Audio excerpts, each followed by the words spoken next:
Yes, alright, reka nongere mbasuhuze mbifurize kumererwa neza cyane.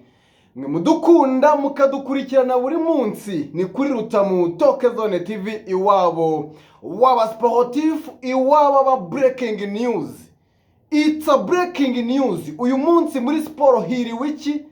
Ni muri ya gahunda ya ararana amakuru. Nyuma y'inkuru twakoze ku munsi w'ejo, nkuru yari ikomeye cyane yibanda muri ekipe ya APR Football Club. Ngira ngo hari impact ikomeye cyane yasize muri societe cyane ku banyamupira muri rusange. Breaking news ziravuga iki? Nyuma y'inkuru yo ku munsi w'ejo, hari andi makuru agaragaye muri ekipe ya APR Football Club ku mabaruwa ndetse n'abakinnyi bagera kuri 4 bagomba gusohoka muri APR Football Club. Wakwibaza ngo ni bande, bigenze bite? It's amazing. Ndaryohewe cyane, ndanyuzwe no kongera kuza kuri izi kamera mbazaniye amakuru ya mbere nkuko bisanzwe. Ahangaha hariho inkuru ya mbere igaragara cyane ivugwa mu mikino muri content yacu. Ni muri ekipe ya APR Football Club. Tugiye kuza tubyinjiramo turebera hamwe amakuru avugwa muri iyi ekipe. Barimo kwitegura imikino ya Shampiyona Rwanda Premier League. Ku munsi w'ejo twabiganira tuvuga tuti nyuma y'uko ikipe itsinze Intare mu mukino wa gicuti bitego 5-0, match yabereye hariya Ishorongi, hari amazina yagaragaye muri APR Football Club cyane ku bakinnyi bashya barimo witwa Sheikh Djibril Ouattara wanakoze akazi gakomeye muri match yo ku munsi w'ejo. Uyu munsi hari amakuru meza abafana b'ekipe ya APR Football Club bagomba kurarana agendanye na Sheikh Djibril Ouattara cyane ku bashinzwe fitness cyangwa se abongerera imbaraga abakinnyi b'ikipe ya APR Football Club. Nibiza kudukundira turaza no kubigendana no muri ekipe ya Rayon Sport. Muri ekipe ya Rayon Sport naho ntabwo ibintu byoroshye. Kuri uyu munsi nibwo hamenyekanye amakuru avuga ko uwitwa Aframia Lotfi, umutoza w'ekipe ya Rayon Sport, yari yahawe inshingano tariki 30 z'ukwezi kwa munane nibwo yinjiye muri ekipe ya Rayon Sport. Nyuma y'amezi ategera kuri 3 yamaze kwirukanwa ku buryo buri official n'ubuyobozi bwa ekipe ya Rayon Sport. Ese statistiques ziravuga iki? Amakuru muri ekipe ya Rayon Sport aravuga iki? Bafana ba Rayon ntabwo ibyo ngiye kwinjiramo kuko ngiye kwibanda muri ekipe ya APR n'aya mazina, ariko uwitwa Mohamed Sheli, umuzungu umwe rukumbi wagaragaraga muri jiza ekipe ya Rayon Sport ubururu n'umweru,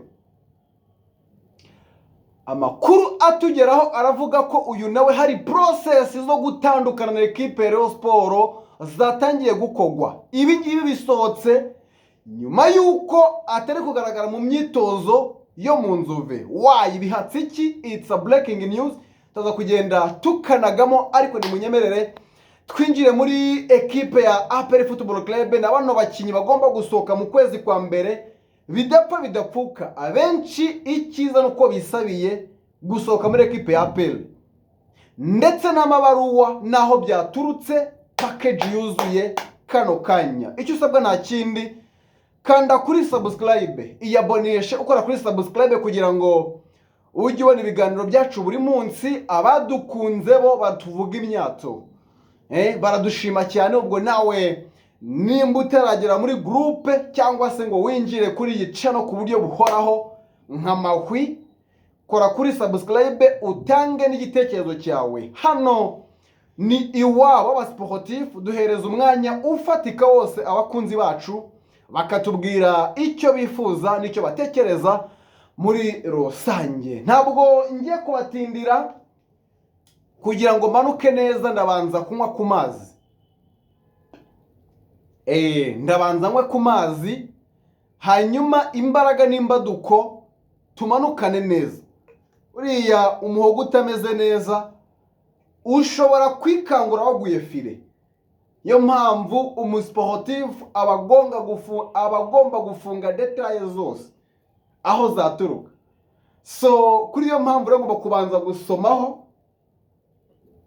kugira ngo bahereze aya makuru menshi arimo kugenda avugwa, ariko very nice. Ndi mu bantu bishimye cyane kongera kuza kuri izi kamera, kandi feedback yanyu ndayibona.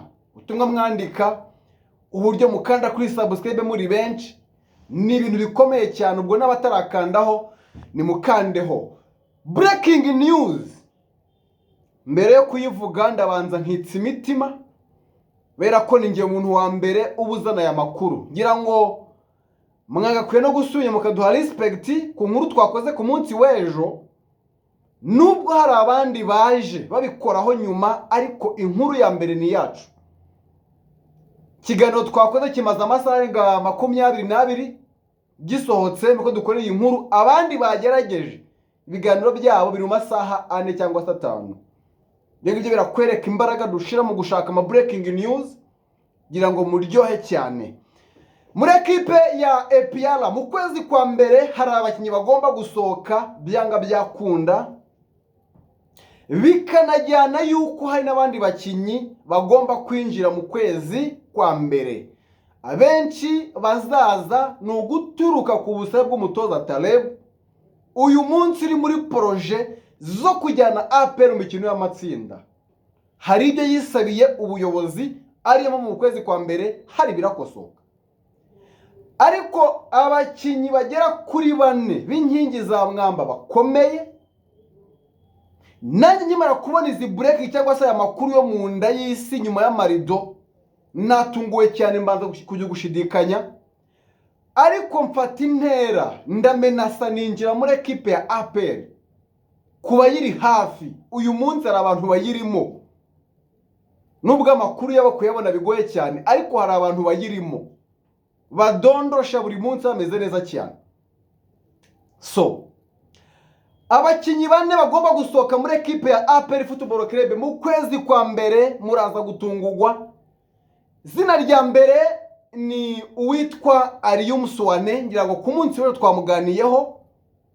Aliyum Suwane arasohoka muri ekipe ya APR bidapfa bidapfuka. Icyo kwishimira kuri iyi nkuru mbere kwinjira ku bandi, nuko Suwane byibura we n'umukinnyi wateye intambwe ku mpamvu zitangwa na management ye, bisabiye ekipe ya APR, ndetse banandika ibaruwa y'amapaje agera kuri 2 asaba APR gusesa amasezerano. Again, breaking news, bo bisabiye APR gusesa amasezerano, nyamara APR yabonaga agifite akazoza, yakabaye ahari nk'umukinnyi. Why not? Ntawamenya, hari igihe kazagera akora umwanya wo gukina. Sinyi imyaka 3, uyu mwaka arimo ni wa 2, bivuze ngo asigaje umwaka n'igice muri ekipe ya APR Football Club. Niki kibaye kugira ngo Aliyum Suwane yemere gusesa cyangwa se gusaba APR gutandukana nayo?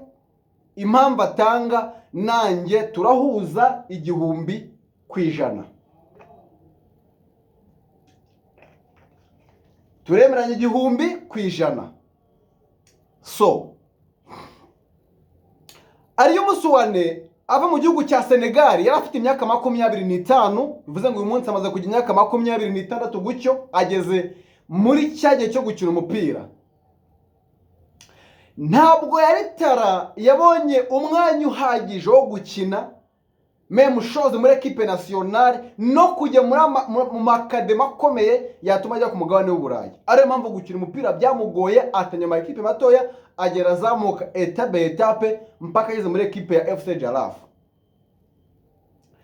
APR mu kumunegosiya yari yamaze kubona ko hari umukinnyi uri kugira performance nziza, ufashije equipe kujya mu mikino ya CAF Confederation Cup FC Jalaf, ariko aza no kuba umudefanseri mwiza mu gihugu cya Senegal muri sezo 2023-2024.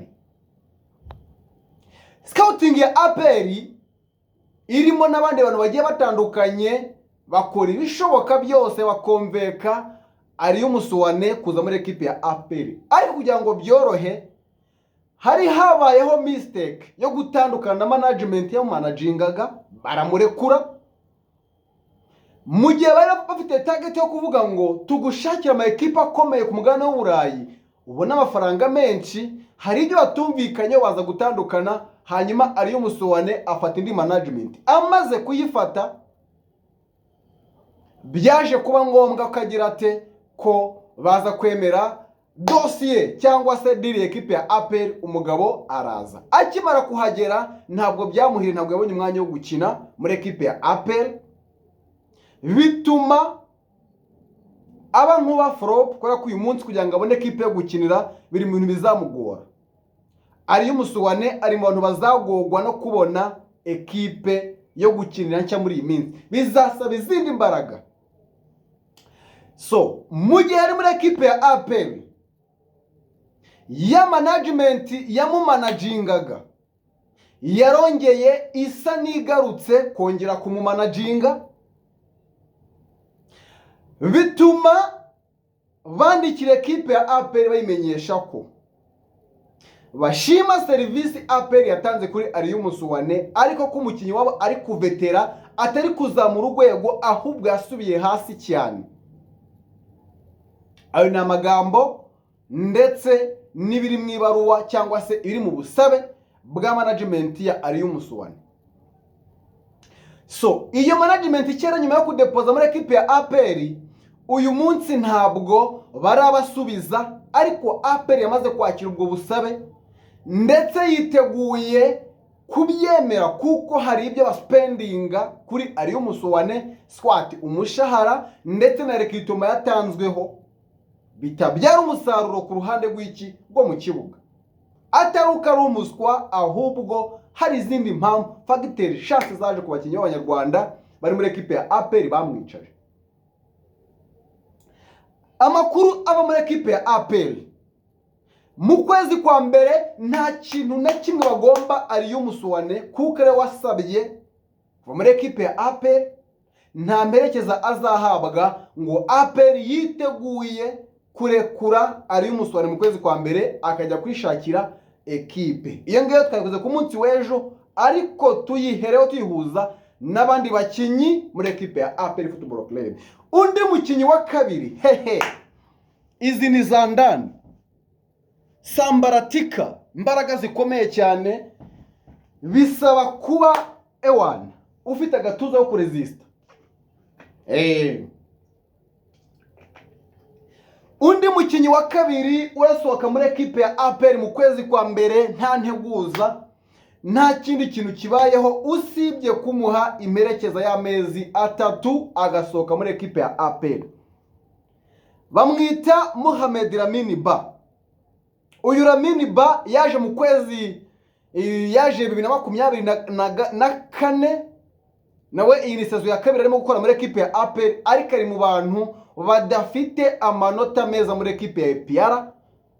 Muri uyu mwaka nyuma yo kuzana Memeri Dawo, forume zaragiye ziragwa, ubu ngubu ari mu bantu baforopinze muri shampiyona, kugeza naho umutoza atakimutekerezaho kuri match ziri kurusho, kandi uwa mbere atari kuki atari muri ekipe ya APR. Niki cyabaye? Ku busabe bw'umutoza Taleb, nongere mbisubiremo neza, ku busabe bw'umutoza Taleb yisabiye ubuyobozi bw'ikipe ya APR ko nta kazoza babona muri Lamine Ba, ariyo mpamvu ahari nk'ingwiza murongo, kandi ekipe ya APR imutangaho ibintu byinshi. Uyu nguyu nawe ari mu bakinyi batangwaho amafaranga menshi na ekipe ya APR, ugiye kureba kuri rekritoma yatanzweho ndetse na salary, kuko ahembwa amafaranga menshi cyane, hejuru ya miliyoni 2. Ni amafaranga menshi cyane kuri uyu mugabo Mohamed Lamine Ba. Ubundi bivuga ko afata ibihumbi 3 by'idolari, cyangwa hagati ya 3 na 5. Urumva ni miliyoni nyinshi cyane muri ekipe ya APR barimo gusperinga. Uyu Lamine Ba wese ubusabe, ahubwo APR muri message ndende cyane yamaze kumenyeshwa ko mu kwezi kwa mbere atazakomeza n'ikipe ya APR. Ubwo transfer window izabifunguye, yemerewe gushaka indi ekipe yo kwerekezamo. Bafana ba APR mubyakiriye mute aya mazina akomeye cyane agiye gusohoka muri APR Football Club. Ariko saba gusa, hari n'andi mazina arasohoka yamaze kumenyeshwa ko agomba gusohoka muri ekipe ya APR mu kwezi kwa mbere. Ubundi APR ibintu yabikoraga mu kwezi kwa gatandatu, yabikoraga mu kwa gatandatu nibwo twabonaga impinduka zikomeye muri ekipe ya APR. Ariko uyu munsi byamaze guhinduka, byaricuritse. Niyo mpamvu ubu ngubu APR ishaka kujya ku murongo. Ibintu bijyanye n'abapampe gutya barashaka kubishira pembeni bakubaka APR nshya. Mbere yo kwinjira kuri andi mazina birasigaye tugiye kuganira muri kiganiro, kanda kuri subscribe n'utarakandaho iyaboneshe monami. Nimba utarakanda subscribe iyaboneshe ukandeho, ukore share na comment, ufashe bataratumenya kutumenya muri ya magroupe mugenda mucata mugenda muganira gake gake. Simbukiraho nawe unagema akarink ubundi abantu tuzamukane. Hari n'abantu bagiye badusaba bavuga bati turifuza kujya muri groupe ya Rutamu Toke Zone TV. Mwajye mutanga ibitekerezo muri benshi cyane. Abantu ushaka kuza muri groupe, hasi mwinjira mu mena semaza kubonamo nimero ya WhatsApp muze kutwandikiraho mubitumenyesha kugira ngo tubashire muri groupe, dutangire kugenda tubaheza za sambaratika ndetse na za breaking news bidasabye kuza kuri kamera tubafashe. Ariko no kuri 078 17 13 256 078 17 13 256. Iyo nimero nayo urayinjiraho, swati wanayicishaho inkunga iyo ariyo yose. Hari abakapa bavuga bati bano batalamu bakoze akazi gakomeye, reka tubakandire wa star akanyenyeri nako turakakira neza cyane. Ubwo rero reka nizere ko ibintu bimeze neza cyane. Undi mukinyi ugomba gusohoka muri ekipe ya APR mu kwezi kwa mbere nta gihindutse mu gihe haramukataho ibigano bikomeye cyangwa se ngo yivugurure mu byo ari gutanga, bari umukinyi witwa Ombolenga Fitina.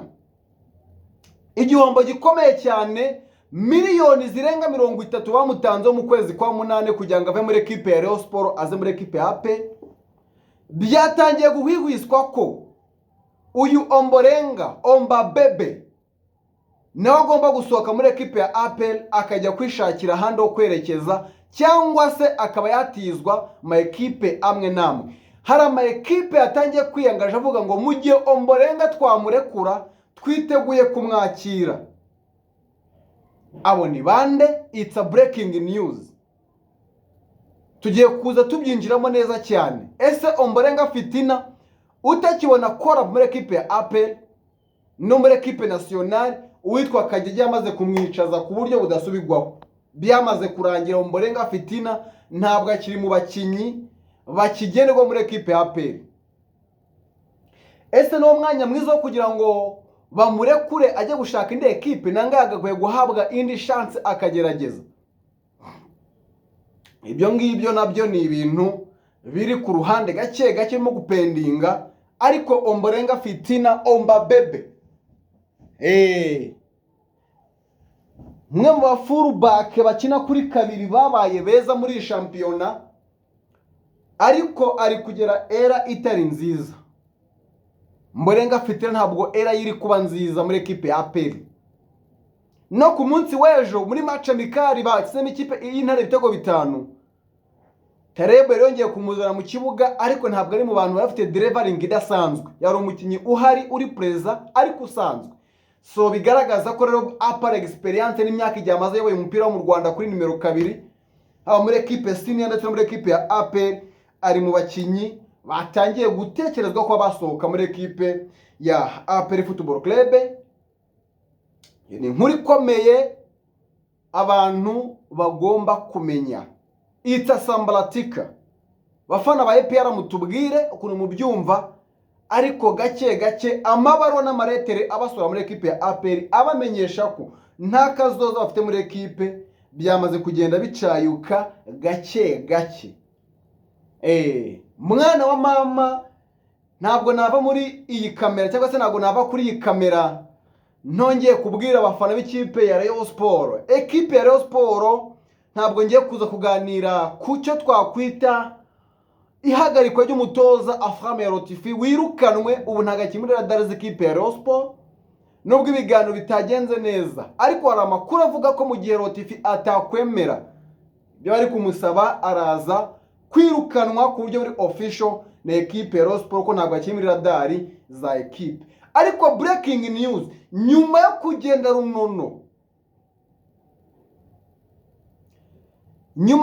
runono abakinnyi b'ikipe ya APR Football ya Rayon Sport barimo gukora imyitozo kuko umutozo uyu munsi akirimo gushakishwa, ariko Haruna Ferouz akomeje nyine gutegura ekipe, guprepara ategura ekipe. Ari gutegura match ya AS Kigali, match ikomeye agomba gutsinda. Nyuma yo gutsindwa n'ikipe ya APR kuri Classico agomba gutsinda ekipe ya AS Kigali. Icyo cyo ni ikintu banamusabye nyuma y'iyi match ya derby, gutsinda AS Kigali tariki 24 hazaba ari ku cyumweru kuri Kigali Pele Stadium. Ategerezwa gutsinda ekipe ya AS Kigali agashaka andi manota nimba ashaka kugira ngo nawe batamubirandura,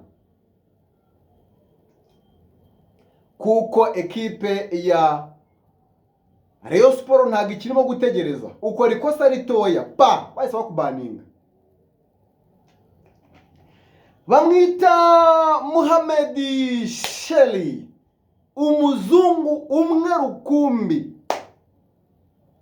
11 n'abaki 11 n'abazungu. Witwa Mohamed Sheli,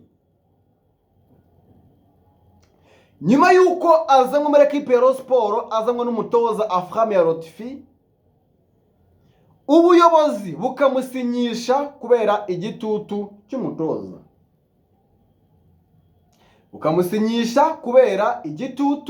cy'umutoza. Hashize igihe tujya mu myitozo mu Nzove tureba ese Rayon Sport ipanzite ihagaze ite uyu munsi, bari ni ibiki bahugiyemo muri ekipe ya Rayon Sport, kabandi bakinyi bari kuza mu myitozo, yemwe na Faronganyi na Osman Ndikumana bari bagize imvune ikomeye bari kuza mu myitozo. Why? Kuki Mohamed Sheli atari kugaragara mu myitozo ya ekipe ya Rayon Sport? Ibyo ndabigendera kuri breaking cyangwa se mu myitozo yakoze kuri mugoroba n'amakuru twacukumbuye ava ku ruhande. Nyuma yuko Aframe Rotifi agomba kuva muri ekipe ya Rayon Sport, hatangiye gutegurwa impapuro zisohora Mohamed Sheli wari wasinye umwaka umwe muri ekipe ya Rayon Sport. Ndani witwa Mohamed Sheli ntabwo akiri muri radari za ekipe ya Rayon Sport. Uyu nawe agomba kujyana n'iki? Kujyana n'umutoza Aframe Rotifi wari wamuze muri ekipe ya Rayon Sport. Wanyabari muri mwamukunze ngazi kumurika imideri ngo n'umubondozi, ariko ibyo byose byashiwemo umurongo. Mohamed Sheli nawe agomba gusohoka muri ekipe ya Rayon Sport muri kuno kwezi kwa mbere, byanarimba ntibigere kuko ntabwo ari muri radari z'umutoza Feruzi, nta nubwo ubuyobozi bwa ekipe ya Rayon Sport bwiteguye kugendana nawe kugira ngo agendeho. Ntabwo bigoye, amasezerano ye harimo ingingo zirengera ekipe ya Rayon Sport. It's amazing. Fana ba Rayon, ese Mohamed Sheli kumubura muri groupe muraza kubyakira mute? Cyangwa ntacyo bitwaye, nta kintu yamariraga ekipe ya Rayon Sport? Ntabwo nshatse kwibana muri ekipe ya Rayon, yari izo za ndani zo ku ruhande nshatse kumanza n'abamenamo, hanyuma twe content yacu muri ekipe ya APR abakinyi barimo kugenda batangira kwereka ibimenyetso, abandi batanga ubutumwa bukomeye cyane kuri APR bisabira gusohoka muri Nyamukandagira mu kibuga kikarasa imitutu bwane. Ubwo reka nizere ko nshaka nasoreza ahangaha, bantu twabanye kabisa, muri abantu b'imfura cyane. Mukomeze kwandika ibitekerezo byanyu, andika ibitekerezo byanyu ndahangaha turabisoma, kangira ngo mujye mukunda kureba. Ngiye nta gitekerezo nta like, buri gitekerezo ngiha like kubera ko umuntu yafashe umwanya akandika ikintu cye nuko ababona ko gikwiriye, byiza cyane. Ariko nabaza bakasa ntabwo bajya babura, ko nikisimera tugomba kujya abantu barushigikira n'abandi badukasa, ntacyo bitwaye. Ukasa zakase, utagomba gukasa nawe akagira umurongo mwiza azawugenderaho muri rusange. So ubwo rero reka nsoreze ahangaha mbifurize gukomeza kugubwa neza cyane. Mutarakanda subscribe kanda kuri subscribe ukoresha na comment. Magurupe agiye atandukanye ubundi tujye tugendana neza cyane buri munsi. Ja bless kabisa ku bantu mwese mwari turi kumwe. Mungu akomeze abahereze imigisha myinshi cyane ibyo mwifuza kuri mugoroba. Bafana ekipe ya APR, bafana ekipe ya Rayon Sport n'abanyamupira muri rusange, ni mudukundishe ku bantu banyu, hanyuma tujye duhura dukundanye dufata ibyo twagenewe muri gahunda ya rarana amakuru.